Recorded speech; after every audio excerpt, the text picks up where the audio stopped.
Welcome to Veg with Lisa, where today Glory's going to film me making Arabic lentil soup. Now, obviously, you don't have to be Arabic to make this. I only call it that because in my travels in nearly every Arabic-speaking country in the world, they serve a version of this homey comfort lentil soup. But whether you're Arabic or not, vegetarian or not, you can't help but love it. Check it out. My mom made this apron. Isn't it awesome? For today's soup, which is super simple, you can probably almost make it from things you've got in your house. You'll need celery, carrot, some garlic, some cool red lentils. These are also sometimes called Mysore dal.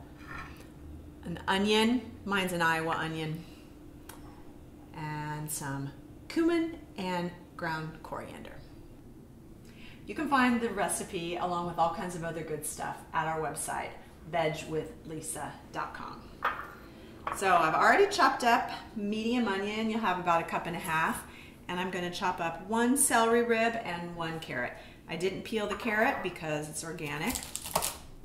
So traveling around the Middle Eastern and Eastern Mediterranean countries, I was always enjoying these steamy bowls of lentil soup, and then I kind of started to wonder, I wonder if this is vegetarian.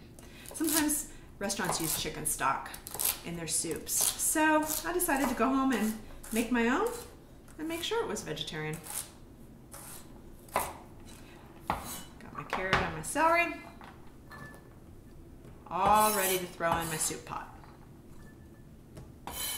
Heat a soup pot to medium-high heat and add about 1 tablespoon of olive oil. And once that's hot, I'm going to add my chopped onion, a clove of garlic chopped, and my carrot and my celery. Saute and stir your vegetables. It'll take at least 5 minutes, just until they're beginning to soften. While my veggies cook, I'm going to show you a little bit about lentils. It's a little lentil lesson. Today, for the soup, we're going to use these really beautiful red lentils. They're also called Mysore dal sometimes because they're used in Indian cooking. These are the more common brown or green lentils that you will find in your grocery store. You don't want to use those today.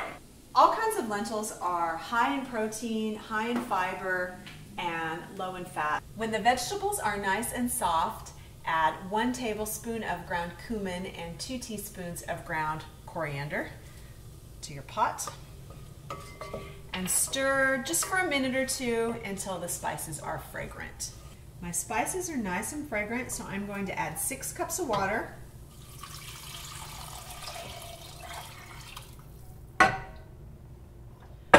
One and a half teaspoons of salt, and raise my heat to high, bring this to a boil.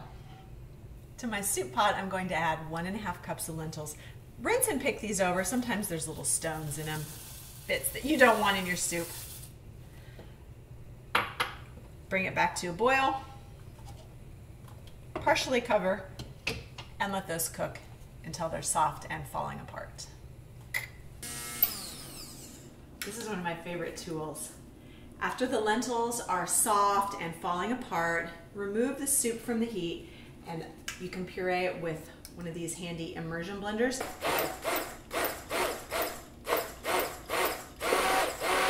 If you don't have an immersion blender, don't worry. You can use a regular blender or even just kind of mash it up with a potato masher. It's cool. Nothing like a steaming pot of soup as the weather cools off. I'm going to ladle my soup into a bowl and give it a quick taste.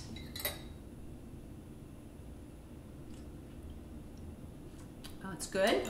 It needs a little bit of seasoning. You could use a little bit more salt as well. Okay, Debbie and Ryan down at the Cellaret helped us pick red wine for our soup. It's a Côte du Rhône, and they thought that its earthiness would be nice with the earthiness in our soup. The lentils, the spices. I like to serve this with pita crisps. I bought these. You can make them.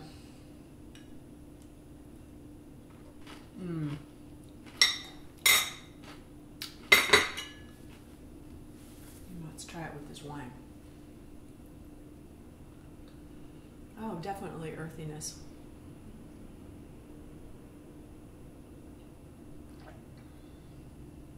A bit of acidity. That's nice.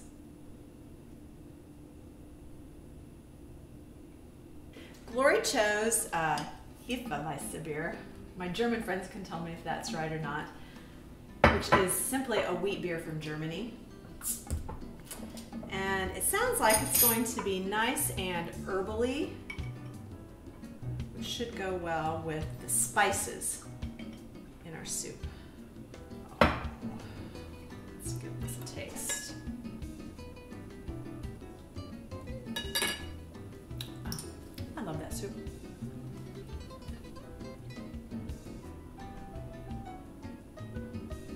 Wow, I'm picking up coriander and bubblegum. Excellent choice with the soup.